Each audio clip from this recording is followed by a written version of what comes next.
Hello friends, welcome back to my channel. In today's video, I'll be talking about 5 habits that changed my life and doubled my productivity. If you have a lot to do and you don't know how to manage them and get everything done, this video is definitely for you. Thanks for always coming back to watch my videos on this channel. If you're joining me for the first time, my name is Emma and I'm a final year medical student studying at Siberian State Medical University. I talk about productivity, medicine, health, and lifestyle.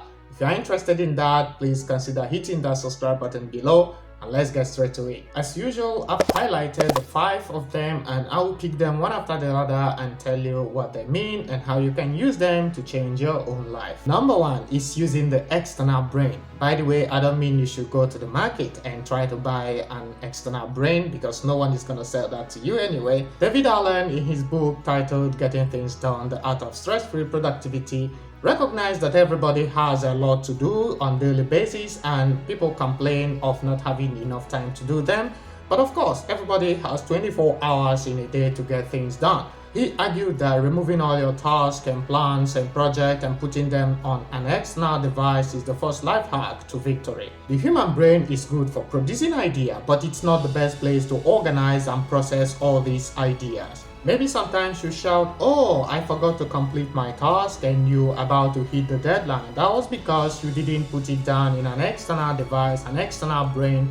You carry them in your brain and that's why you forgot, because your brain is not the best place to organize and process your workflow. And when you realize that you're about to hit the deadline without completing your task, you start doing it all night and working with a lot of stress. That's why he called his book The Art of Stress-Free Productivity. I don't just write down what I have to do, I write down what's gonna be the outcome and what's gonna be my next step for each project and task that I'm doing. The next one is what we call chunking. This means breaking down your work schedule into bits and having breaks in between. Many years ago when I was in Africa, I used to go to a place to study and stay there from morning till late evening studying. Even when I was tired, I tried to force myself to grab some extra bit of information and stay there till late evening, and I would say, "Oh, I've studied a lot." But actually that was unproductive because studies have shown that as you go on, your focus decreases. So having breaks in between whereby you remove your attention from that and do some other things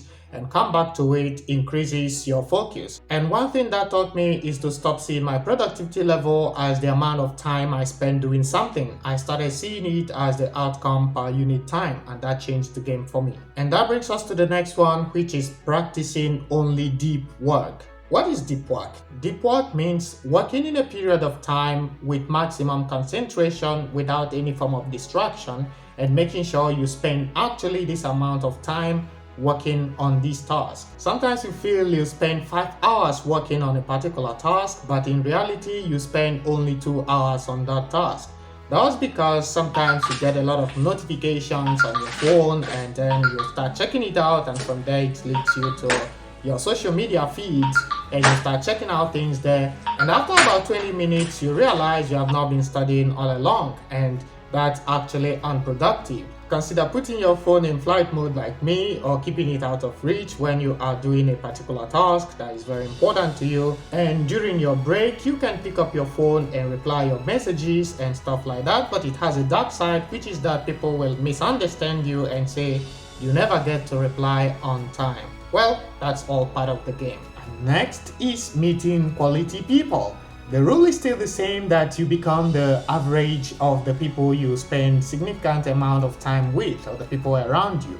Over time, they will affect you unconsciously. In the last 6 years, one thing that has helped me a lot is meeting a lot of quality people, such as my good friend David and my productivity teacher. David used to be my roommate back in the days in Kazan, Russia, and now he lives and works in the United States because he got hired by Apple. Hey buddy, if you're watching this video, shout out to you. And staying with him and seeing the type of person he was, what his routine looks like, having time to practice his coding, time to go to his basketball or the gym, time to study some books and stuff like that. And he had this idea that to make money, you must provide some kind of value to people. And one way to provide value is to learn different kind of skills. And I can remember now that we used to go to somewhere like a cafe and sit and brainstorm on how to make things work.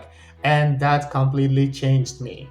Just like my productivity coach, whom I met in 2017, and he was supposed to be my ESL student. He's a top manager in the biggest oil firm in Russia, running different businesses and having time to organize his life, have time for family, have time to do the things he loved, go to the gym every day in the morning or the swimming pool before going to work. And he was not interested in using usual ESL materials to study, so we used what he was interested in, and that was productivity and performance. That's the positive side of my job as an ESL teacher, getting to meet people of different professions and talking with them, managers, developers, and whatever, doctors, whatever profession you can name, and interacting with people of different background every day completely changed me.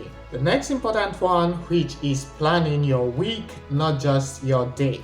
That helps you to gain control of the overall thing that's going to be happening throughout the week. Every Sunday evening, I sit down and plan my week and know what step to take for each of my projects on each day of the week, and know what important thing I want to achieve on each day of the week. That helps me to gain control and beat procrastination. Very important thing is to make sure I schedule my downtime or my leisure time so that I have something to look up to. For instance, if I want to watch a film, just like Squid Game, I schedule that on Friday at this time I should be relaxing on the couch watching Squid Game, and then you have something you are looking up to.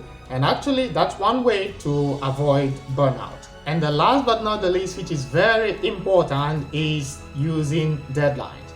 If you say you want to do something in 3 hours, you might end up finishing it in 3 hours. But if it has no deadline, it might end up lasting forever. So as a full-time student in medical university with a side hustle, what I have to do is determine how many hours I need to work on my side hustle each day, how many hours I need to give to my studies.